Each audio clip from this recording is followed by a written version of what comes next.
Bismillahirrahmanirrahim. Assalamualaikum warahmatullahi wabarakatuh. Kembali lagi dengan aku Muhib di channel YouTube aku Muhib 29. Di negara yang sedang berkembang atau bahkan maju, apresiasi terhadap karya penelitian tidak pernah diragukan lagi. Di negara yang sedang berkembang, penelitian harusnya memegang peranan penting, yakni meliputi aspek pemasaran, teknologi, alat pertanian, terus perangsang untuk industrialisasi di suatu negara. Nah, ini merupakan manfaat dari penelitian, mewakili kontribusi dalam perkembangan dan kemajuan suatu negara.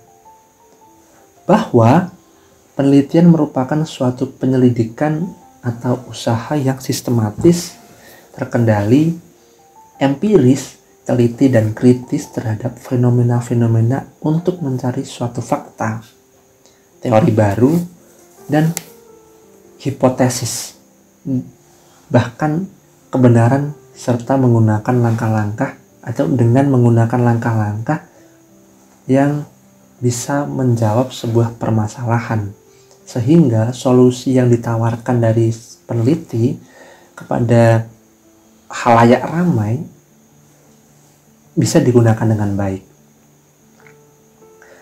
Nah, bukunya ada di samping aku, yakni Metode Penelitian Bisnis dan Ekonomi.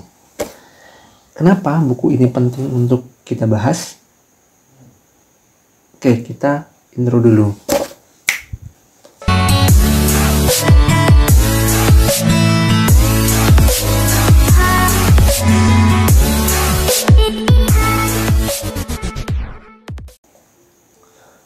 Oke, teman-teman. Jadi, bisa teman-teman lihat bagian cover dari bukunya berwarna putih dengan gambar kalkulator dan angka-angka yang mengartikan bisnis dan ekonomi tak pernah jauh-jauh dari urusan penjumlahan, pengurangan, dan keuangan. Nah, untuk isi dari buku ini pada umumnya mencangkup berbagai aspek, mulai dari metodologi penelitian, termasuk desain penelitian, pengumpulan data, analisis statistik, terus berdasarkan tujuan, berdasarkan metode yang digunakan, serta interpretasi dari hasil penelitian tersebut.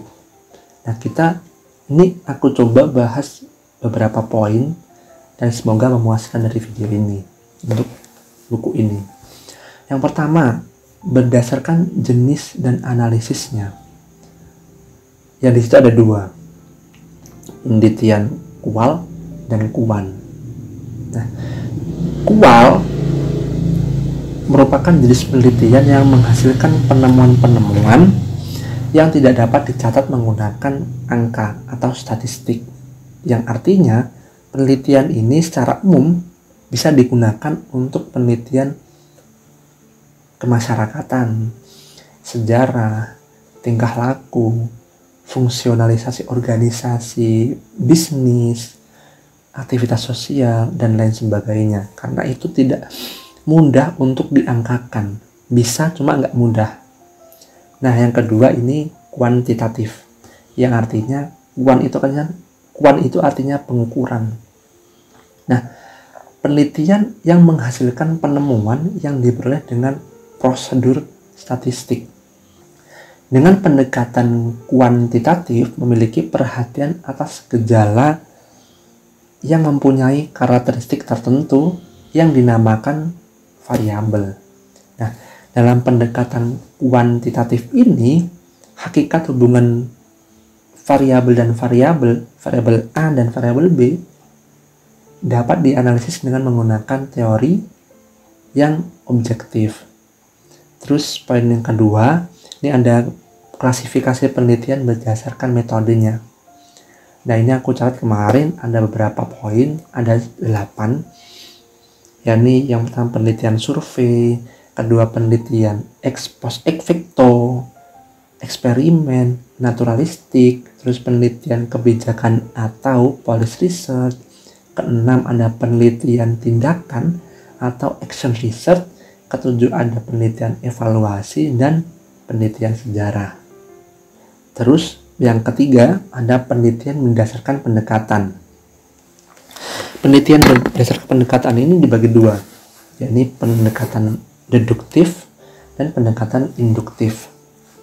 Dua poin ini beda sebenarnya. Cuma kadang kita masih rancu dalam membedakan apa sih deduktif, apa sih induktif. Nah, aku bahas dulu satu persatu. Kalau deduktif adalah fokus dari yang umum, nggak umum, menuju khusus. Jadi piramida terbalik itu teman-teman. Yang artinya penelitian ini wajib diawali dengan teori yang sudah ada. Kemudian diadakan penelitian untuk menguji teori yang sudah ada tadi. Biasanya penelitian deduktif ini lebih bersifat kuantitatif. Contohnya, logam ketika dipanaskan akan memuai. Nah, logam ya. Nah, ini merupakan hipotesis awal atau dugaan sementara dari permasalahan yang dikemukakan oleh peneliti. Kemudian, apakah emas, timah, perak, platinum yang merupakan jenis logam ketika dipanaskan akan memuai? Nah, dari observasi tersebut kita uji apakah emas dan lain sebagainya tadi ketika dipanaskan akan memuai atau enggak. Nah, setelah dikonfirmasi ternyata jawabannya benar, terbukti, ini disimpulkan bahwasanya teori tadi yang dikemukakan, hipotesis, dugaan, terus observasi di lapangan dan dikonfirmasi, oh iya benar, ternyata seperti itu. Ini adalah pendekatan deduktif. Sedangkan pendekatan induktif adalah pendekatan yang dilakukan untuk membangun sebuah teori berdasarkan observasi di lapangan. Nah, penelitian ini harus peneliti harus mengamati secara kontinu atau terus-menerus sehingga menemukan pola yang tepat untuk melahirkan sebuah hipotesis yang berasal dari observasi di lapangan. Kemudian diperoleh suatu teori penelitian. Nah, induktif ini bersifat piramida gitu ya, dari khusus ke umum, kebalikan dari deduktif. Sebagai contoh, emas dipanaskan memuai, perak dipanaskan memuai, timah ketika dipanaskan memuai, tembaga dipanaskan juga memuai, dan lain sebagainya. Nah, pola dan hipotesisnya adalah ketiga atau keempat logam tadi ketika dipanaskan memuai. Kesimpulannya secara umum, kan dari atas ke umum ya, ke bawah gitu. Logam di teorinya adalah logam ketika dipanaskan akan memuai. Nah, terus poin selanjutnya ada unsur penelitian. Seperti yang katakan tadi di awal, bahwasanya penelitian merupakan suatu penyelidikan atau suatu upaya yang sistematis, terkendali empiris, teliti, dan kritis terhadap fenomena-fenomena untuk mencari suatu fakta atau teori baru atau hipotesis dan kebenaran. Nah, dengan menggunakan langkah-langkah tertentu sehingga dapat dijelaskan secara ilmiah dan menemukan sebuah solusi. Nah, sebagai unsur suatu rangkaian penyelidikan, penelitian terdiri dari beberapa unsur yang saling berkaitan atau berhubungan secara fungsional. Unsurnya apa aja sih? Yang pertama ada permasalahan. Permasalahan ini merupakan dasar dari penelitian. Nggak mungkin kalian mau meneliti tapi nggak tahu permasalahan apa yang mau kalian kerjakan, kalian pecahkan, seperti itulah intinya. Kedua, teori dan konsep ilmiah. Teori berfungsi untuk menjelaskan dan memprediksi fenomena yang terjadi di lapangan. Ketiga, Variabel. Variabel ini merupakan karakteristik yang dapat diukur atau diobservasi dalam penelitian, baik itu dependent ataupun independent. Terus yang keempat ada hipotesis. Hipotesis adalah prediksi atau dugaan awal mengenai hubungan antar variabel-variabel. Yang kelima ada populasi, sampel, dan teknik sampling. Kalau aku jelaskan secara keseluruhan teknik sampling apa aja sih yang ada di buku ini, ya nggak mungkin, karena akan terlalu panjang. Nah, keenam ada data di lapangan lah itu. Terus ketujuh ada instrumen pengumpulan data, ya sebagai contoh ada kuesioner, wawancara, apalagi ya, observasi dan lain sebagainya. Terus teknik analisis data dari penelitian yang teman-teman gunakan. Setelah itu yang kesembilan pelaporan, yang artinya publikasi dari penelitian yang mencangkup dari awal sampai akhir, pengantar, metode, hasil diskusi, dan kesimpulan. Serta sering aku baca dan aku lihat di bagian belakang ada rekomendasi atau saran lah untuk penelitian selanjutnya ataupun untuk perusahaan yang diteliti, seperti itu. Nah, untuk isi dari atau kelebihan dari buku ini yang aku baca selama ini, karena sudah baca semuanya, bukunya sangat komprehensif, yakni menyajikan informasi yang luas dan mendalam. Kedua, kelebihan dari buku ini ada praktis.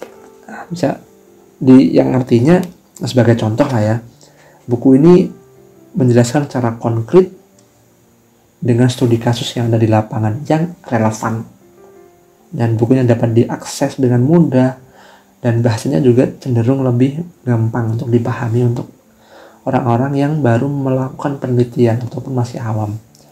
Terus ada juga contoh real, yang artinya buku ini ya, contoh realnya ini penelitian primer dan sekunder, mulai dari awal menentukan judulnya sampai akhir.